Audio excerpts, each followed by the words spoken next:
dans un système un peu spécial.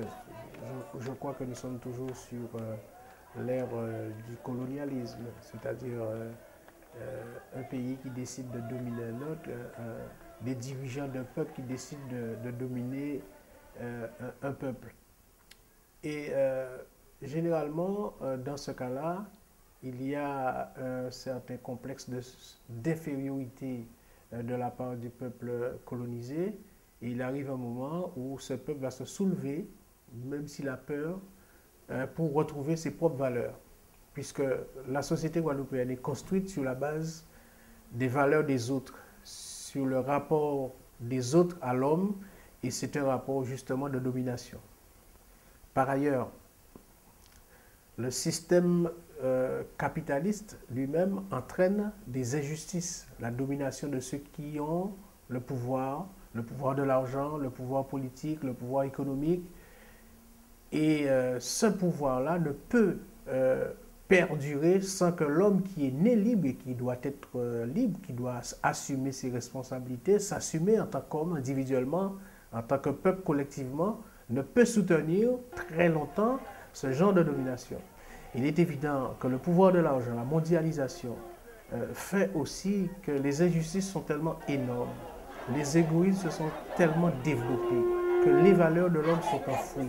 Et particulièrement en Guadeloupe, où depuis notre naissance, nous subissons toutes ces dominations. Nous avons hérité de la souffrance de nos ancêtres qui ont subi des violences depuis leur départ volontaire ou involontaire en Afrique, et que par conséquent, il arriverait toujours un moment où le peuple se soulèverait.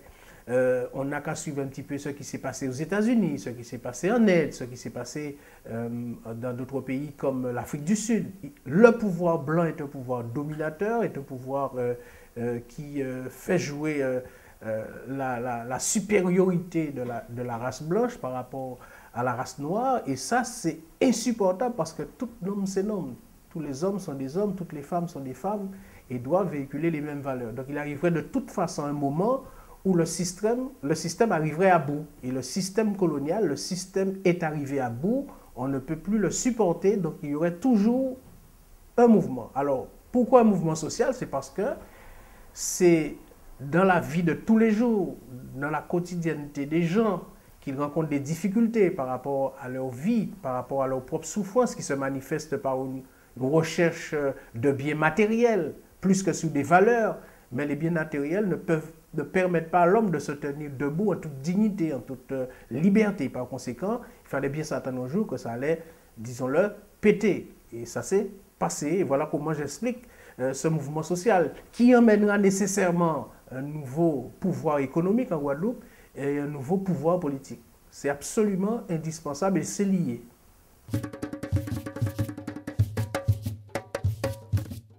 En analysant et en observant le combat des Noirs contre le pouvoir blanc d'une manière générale, vous verrez que le pouvoir blanc, quand il est attaqué, c'est toujours déjà par un mouvement social qui s'amplifie et quelquefois sur des choses qui ne paraissent pas importantes au début. Et comment répond le pouvoir blanc ou le pouvoir colonial, comme vous voulez? D'abord en disant que c'est un mouvement raciste parce qu'on s'attaque aux blancs. En réalité, on ne s'attaque pas aux blancs, on s'attaque à un système. Mais celui qui ne veut pas laisser le pouvoir dit on s'attaque à ma peau. Faux.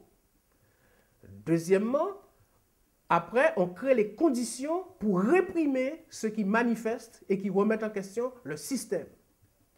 Et troisièmement, quand on n'a pas abouti dans ces deux-là, et même quand on a abouti, on essaie de trouver les moyens d'emprisonner les têtes pensantes, notamment le leader.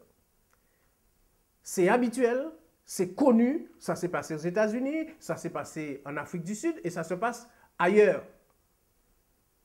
Et voilà le système. Et justement, loin de se plaindre, Dieu merci que le système, que le pouvoir qui est installé arrive à sa fin et que ceux qui détiennent le pouvoir arrivent aussi à leur fin parce que c'est leur dernière arme, c'est d'essayer de, entre guillemets, couper les têtes pensantes, notamment celui qui est le porte-parole. Ça, c'est arrivé pour Gandhi, c'est arrivé pour Mandela, C'est arrivé pour Martin Luther King.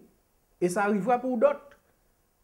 Mais c'est justement, c'est ce qui prouve que nous sommes en train de gagner ce combat pour la dignité, pour la liberté.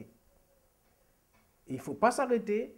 Et j'apprécie que tous les responsables se soient manifestés en tant qu'individus, en tant que militants responsables, en se solidarisant par l'acte à Domota. Il s'agit maintenant pour chaque Guadeloupéen de dire la même chose publiquement. Et nous gagnons.